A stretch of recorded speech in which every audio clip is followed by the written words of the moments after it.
یہ ایک سرد اور ہوادار رات تھی۔ میں اور میرا دوست کافی عرصے بعد ملے تھے اور گھنٹوں گپ شپ کرتے رہے۔ ہمیں وقت گزرتا ہوا نظر نہ آیا اور جلد ہی رات کے تقریباً 10 بجنے والے تھے۔ ہم نے اپنے اپنے گھر جانے کے لیے آٹو رکشہ لینے کا فیصلہ کیا۔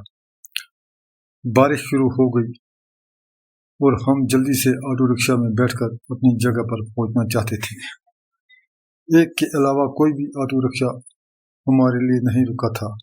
ڈرائیور نے ہم سے پوچھا کہ ہم کہاں جانا چاہتے ہیں اور ہم نے جگہ بتا دی۔ کرایہ کے بارے میں کچھ کہے بغیر اس نے کہا پلیز اندر آ جاؤ۔ ہم نے اس کا شکریہ ادا کیا اور رکشے میں بیٹھ گئے۔ چونکہ سخت سردی تھی اس لیے میں نے ڈرائیور سے کہا کہ وہ کسی بھی چھوٹے ریسٹورنٹ یا چائے کی دکان پر رکے۔ ہم ایک کپ گرم چائے پینا چاہتے تھے۔ ڈرائیور ایک چھوٹے سے ریسٹوران کے قریب رکا۔ ہم نے چائے کا آرڈر دیا اور ڈرائیور سے کہا کہ وہ ہمارے لیے ساتھ شامل ہو اور ایک کپ چائے پیے۔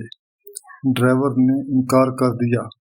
میں نے اصرار کیا لیکن اس نے پھر شائستگی سے انکار کر دیا۔ میرے دوست نے پوچھا اس دکان سے چائے نہیں لیں گے یا کوئی اور معاملہ ہے؟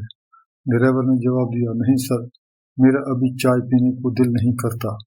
میں نے پھر پوچھا لیکن کیوں؟ ایک کپ چائے سے کوئی نقصان نہیں ہوگا۔ ڈرائیور نے مسکراتے ہوئے جواب دیا شکریہ جناب، لیکن میں معذرت خواہ ہوں۔ میرے دوست نے پوچھا کیا تم باہر کھانے پینے کے خلاف ہو؟ ڈرائیور نے کہا نہیں۔ میں واقعی اس کے رویے پر حیران ہوا اور اپنے دوست سے کہا کہ وہ اسے مجبور نہ کرے۔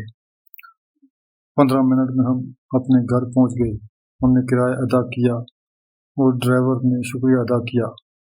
حوصلہ افزائی کے طور پر میں نے اس سے روک لیا کیونکہ میں اس سے پوچھنا چاہتا تھا کہ اس نے ہمارے ساتھ ریستوران میں چائے پینے سے انکار کیوں کیا۔ اس نے ایک لمحے کے لیے سوچا اور جواب دیا جناب، میرا بیٹا آج دوپہر ایک حادثے میں چل بسا۔ میرے پاس اس کی آخری رسومات کے لیے پیسے نہیں ہیں، اس لیے میں نے یہ قسم کھائی کہ میں پانی بھی نہیں پیوں گا جب تک کہ میں اپنے لیے کافی پیسے نہ کما لوں۔ بیٹے کا جنازہ ہے اس لیے میں نے چائے نہیں پی جب آپ نے پیشکش کی تھی۔ پلیز غلط مت سمجھیں۔ ہم دونوں بکھر گئے اور اسے اپنے بیٹے کی آخری رسومات کے لیے مزید رقم کی پیشکش کی۔ اس نے شائستگی سے انکار کر دیا جناب، آپ کی سخاوت کا شکریہ۔ 1 یا 2 گھنٹے میں اگر مجھے 1 یا 2 مزید گاہک مل جائیں تو میں اپنی ضرورت کی رقم کما لوں گا، اور وہ جگہ چھوڑ گیا۔ ہم اس کے کردار اور دیانت کی طاقت پر حیران رہ گئے۔